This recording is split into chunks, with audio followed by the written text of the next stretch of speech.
Վերջին շրջանում սոցցանցերում կեղծ լուրի հանդիպել եք եւ կոնկրետ օրինակ կարող եք բերել։ Այս պահին կդժվարանամ շատ կոնկրետ ամսաթվով եւ հարթակով ասել, բայց դրանք բազմաթիվ են եւ այդ կեղծ լուրերը եւ կարող են լինել նկարի տեսքով եւ կարող են լինել տեսանյութի եւ կարող են պարզապես տեքստային լինել։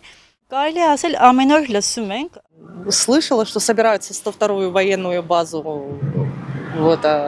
снимать с города Гюмри. Честно, не поверила, но новости есть новости, не знаю. Լուրերից իմացել էինք, որ 102 ռուսական 102-րդ բազան ուզում էին հանեին Գյումրիից, բայց փաստորեն սուտ էր, ֆեյք էր ամեն ինչը։ Այդ խոսակցությունները միշտ կարող պիտի հանեն, չգիտեմ ինչ պիտի, բայց թե օրինակ ես դեմ եմ։ Я не знаю, фейковая новость была или нет, но я слышала, что азербайджанцы именно по городу нашему ходят. Ինչ դեր ունի այսօր արհեստական բանականությունը ըստ ձեզ։ Արհեստական բանականությունը իմ կարծիքով ընդամենը գործիք է, մենք ցանկացած գործիք կարող ենք օգտագործել ի նպաստ կամ ի վնաս, այս դեպքում կախված է որևէ մեկի շահից եւ որևէ մեկի ցանկությունից եւ արհեստական բանականությունը կարող է վնասել ավելի շատ, այսինքն օգնել, որպեսզի գեներացվեն ավելի շատ կեղծ տեղեկություններ։ Արհեստական բանականությունը այսօր ապրում է բոլորի հետ եւ իմ կարծիքն է, որ կառավարում է բոլորին, թե փոքրահասակներին, դպրոցահասակներին եւ թե մեծահասակներին, որը շատ կարևոր է, որ ճիշտ մոտեցում ցուցաբերեն նրանից օգտվողները եւ շատ կարևոր է, որ ճիշտ օգտագործեն նրան որպես գործիք։ ID տեխնոլոգիաների օգտագործման խորացումը շատ մեծանում է եւ օգտագործելով նաեւ արհեստական բանականությունը անպայման դի այդ հարցով դուրս զբաղվել։ Բնականաբար այն ունի իր դրական եւ բացասական կողմերը։ Ինչ նպատակ են հետապնդում ֆեյքերի հեղինակները եւ ինչ ազդեցություն կարող է գործել կեղծ տեղեկատվությունը։ Կարելի ասել դա ճակերտավոր պատերազմ է։ Իմ կարծիքով մարդկանց մեջ շփոթություն առաջացնելու միմյանց նկատմամբ, այսպես ասած, ատելության խոսք տարածելու նպատակով Հոգեբանության վրա են ուզում ազդել ժողովրդի ավելի շատ կուճապի կամ իրենց շահերի վրա են աշխատում։ Не знаю, чего они добиваются, но это уже вековая история. Բարակտեն սաղ էլի, սաղ քայքային, այդ համերաշխությունը քայքավի ավելի նոր քայքայեցին չէ, արդեն թակ-թակ կարող ես ջարդել, իսկ ավելի մեկի չես կրնա ջարդել։ Եթե ես ունեմ հաստատական կարծիք դեպքերի մասին, եթե ես լսում եմ մասնագետների, որոնց որ վստահում եմ, ֆեյքերի վրա չեմ ասում։ Ես ունեմ, ասենք, իմ հստակ կարծիքը, հիմնավորված կարծիքը դի փաստերի վրա հիմնվի, ոչ թե ասեկոսների, պապասանքների։ Մենք եթե դիտարկենք, թե ով է հեղինակը տվյալ մեդիա բովանդակության, մեզ համար միգուցե պարզ լինի, թե ինչ նպատակ է դա հետապնդում։ Դրանք կարող են լինել տարբեր շահեր, հատկապես քաղաքական։ Հատկապես որ ժամանակահատվածում է ակտիվանում կեղծ տեղեկատվության հոսքը։ Ինձ թվում է, որ ճգնաժամային իրավիճակներում այդ ապա տեղեկատվությունը, ատելության խոսքը, կեղծ տեղեկատվությունը, մանիպուլյացիաները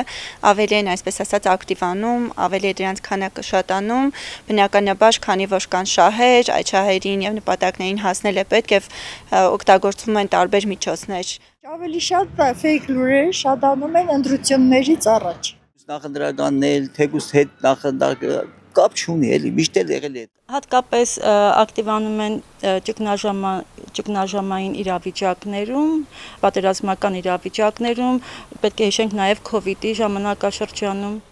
Это в Армении говорится пампасанг. Это кто-то услышал, и там уже по цепочке пошло, и каждый свое добавляет и увеличивает. С этим никак нельзя бороться. Հիմնականում ձեր դիտարկումներով, որ երկրներից են տարածվում կեղծ лուրերը։ Ավելի շատ fake լուրեր տարածվում են Թուրքիայից, Ադրբեջանից, հարևան երկրներից։ В 21 веке тут одни евреи рулят, я не знаю.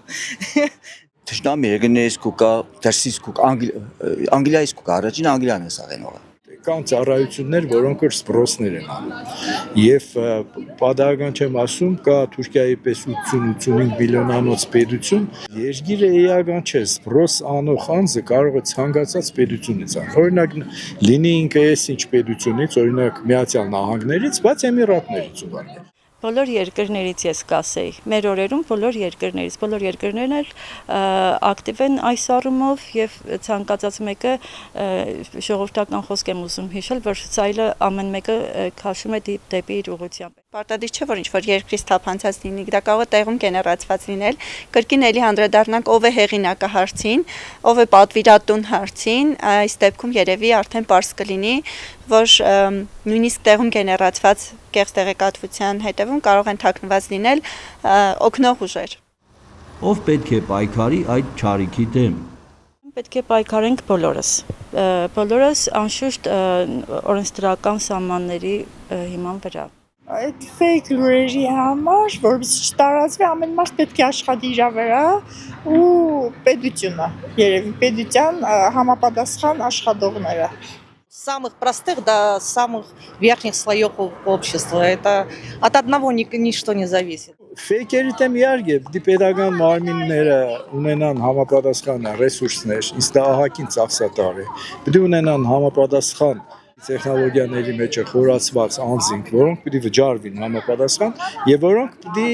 արգելափակեն նման ֆեյքեր, ինչ որ ամբողջ աշխարհում անում։ Մինակ պետությունն ինչ, ասենք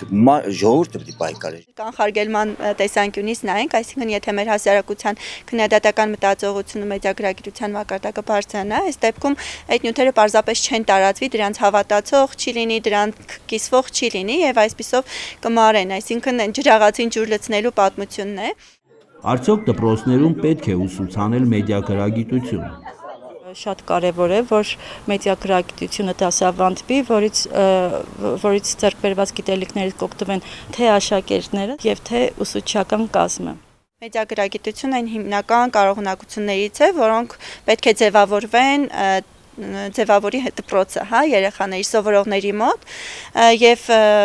չեմ սխալվի, եթե ասեմ, որ դա պետք է լինի ինտեգրված, այսինքն բոլոր առարկաների շրջանակում պետք է քննադատական մտածողությունը, մեդիագրագիտությունը զարգանա։